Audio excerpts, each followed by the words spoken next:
Hi, in this one we're going to implement presets that allow us to switch between the active sampler so we can choose which sound we want to hear. Currently if I play a note on the keyboard, watch the peak meters over here, all three samplers are going to trigger at once. And if we bring up the HISE controller, we can watch the voices here. So that's 3 for sampler 0 with the sustain samples, and 2 voices, one for the staccato and one for the pizzicato. But we don't want them all to trigger at once, we want to be able to select the active voice. So we're going to come over to the module tree and I'm going to click on sampler 0, and let's close up the body, we don't need to see that, and let's open the MIDI processors section.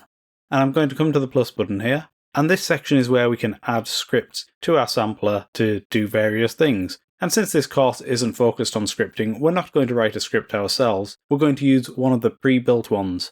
So if we click this plus button and go down to the hard-coded script section, we're going to use this one, the Midi Muter. And let's rename this. We'll call it sampler 0, Midi Muter. Okay, and we can see that over here in the module tree.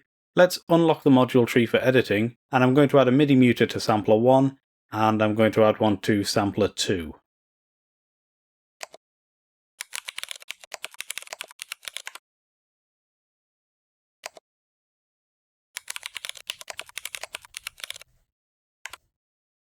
Okay, so now each sampler has one of these Midi Muter scripts. Let's open all 3 of them. So I'm holding Control there so that I can open 3 little pop-out windows at once. So the Midi Muter has one job, and that's to block incoming MIDI notes. And we do that by enabling the Ignore All Events button. So let's do that for all 3. So now if I play some notes on my keyboard, and let's open the on-screen keyboard up here so you can see which notes I'm playing. So if I play some notes, no MIDI data gets through to our samplers, so no sound is triggered. If I disable the Ignore All Events button for the Midi Muter on sampler 1, and now I play on the keyboard, we get sound out of sampler 1. If I do the same for sampler 2, we get sound out sampler 2 and sampler 0. So you can see that we can use these to choose which samplers receive MIDI data when we play notes on the keyboard. In some situations you'll be triggering notes when you release keys as well as when you press them. This is common with legato scripting and scripted release triggers. We're not actually going to be doing that in this series, but if you are in a situation like that, you probably want to enable these fix stuck note buttons, and generally I enable them anyway unless I know they're going to cause a problem with whatever scripting I'm doing. But basically by having these buttons enabled, you allow note off messages to get through to the sampler, even if you're ignoring note on messages. So to enable one of these samplers, I've been disabling the Ignore All Events button, but another way we can do this is just to bypass the module. And that's the method we're going to use in this video. So we're going to unbypass whichever sampler we want to hear. And we're going to do that from our interface. So let's close up these modules, and we're going to add 3 buttons to the interface. And this first one I'm going to call BTN Sustain. And I'll set the text to Sustain. I'm going to duplicate it. And I'll call this one BTN Staccato.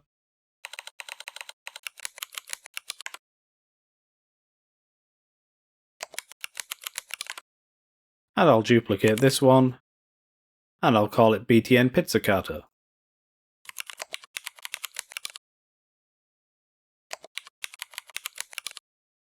Okay, let's go to the Sustain button, and we're going to set the processor ID to sampler 0, Midi Muter. And in the parameter ID, we're going to select Bypass. Let's hit Compile. And now let's see what this button does. So it's connected to our Midi Muter. When it's enabled, the Midi Muter is bypassed. When it's disabled, the Midi Muter is enabled. Now let's connect the Staccato and Pizzicato buttons up to their respective Midi Muters. So now let's see if this works. So Sustain is bypassed, Staccato is bypassed, and Pizzicato is bypassed. So now we can choose just a single articulation. So if I click the sustain button, we'll now hear sustain. If I disable that one and select staccato, we'll hear staccato. But we still have a little problem here because we can enable all three buttons at once. And then we're back to the situation we had before where we can hear all the voices. So let's make it so only one button can be active at a time. So I'm going to select all three buttons, and I'm going to come down to this section here, the component specific properties, and I'm going to go to this property, radio group, and I'm going to set that to 1.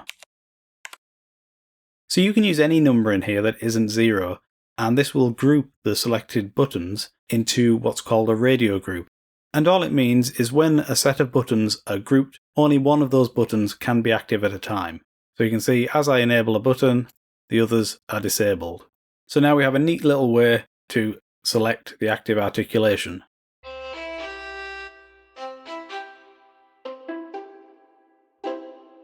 But I want to hide these on the interface, and instead I want to have the user select the articulation from the preset browser. So let's talk a little bit about this. One thing I did in the previous video is I removed the add button from the preset browser so we can't add new presets, but we're actually going to need that. So let's put that back for now, we can remove it again later. So it's this one, show add button. I set it to false, let's set it back to true, and hit F5. Okay, so we've got the add button, we can add presets. A user preset in HISE that we add in the preset browser is a very basic thing. It doesn't do anything complicated. All it does is store the current state of all the controls on the interface that have their save in preset property enabled. So if we open the sustain button, for example, we can see here the save in preset property, that's set to enabled. So that means every time we save a user preset, it's going to contain the current state of this button. And when we restore the preset, this button's state will be restored. If we disable this, then that button will be left out of the preset entirely, and it just won't be affected. It'll keep its current state, even if you're changing between presets. We're going to leave it enabled. Over here in the component list, you can see these green stars, and they indicate if the save in preset property is active or not. So watch the green star next to BTN sustain as I turn off the save in preset button. You can see it disappears, and if I re-enable it, it reappears. So this gives us a way to see at a glance which components are going to be saved in the preset without having to click on them and then go and check in the property editor. So for our interface, the reverb button, the attack and release knobs, and the articulation buttons are all going to be saved in the user presets. So let's create a new preset. I'm going to activate the sustain button, and then I'm going to click add, and I'm going to call this one sustain. And then we'll click OK. And now I'll activate the staccato button. And again, I'm going to create a new preset and call it staccato. And then I'll do the same for the pizzicato. Okay, now if I change between presets by clicking on the names in the list, watch the buttons over here and you'll see that it will load the state that they were in when I saved these presets. If I raise the attack here all the way to the top with sustain selected, and then I load the staccato, it goes back to where it was when I saved the staccato preset. And if I click on the sustain, it's going to be there as well because, again, that's where it was when I saved the sustain preset. Now let's turn off save in preset for the attack slider. And let's see what happens if I raise it all the way to the top and load the staccato preset. It remains all the way at the top. Because the save in preset property is disabled now for this slider, it's just completely ignored by the preset system. Let's re-enable it though. Okay, let's hide this add button again in the preset browser, and in fact we'll hide all the edit buttons so the user can't change these, and we'll even hide this save preset button as well. So we'll open the preset browser, and we're going to change this one, show edit buttons, we'll set that to false. Hit F5, so now all the edit buttons here disappear. And we're going to hide the save button as well. And we can even hide the folder button, which is this more button. So we'll set that one to false. And we'll hit F5. Now the user can load an articulation by selecting it in the preset browser, but we still have these buttons on the interface and we're duplicating the functionality there, so we don't need to do that. Let's hide these buttons, make them invisible. So we'll select all three buttons, and we're going to go over to the property editor, and turn off the visible property. So these controls are hidden now, but even though they're hidden, they're still functional. So when we change preset, the button actions are still triggered, and we can see that the muters are bypassed as they should be.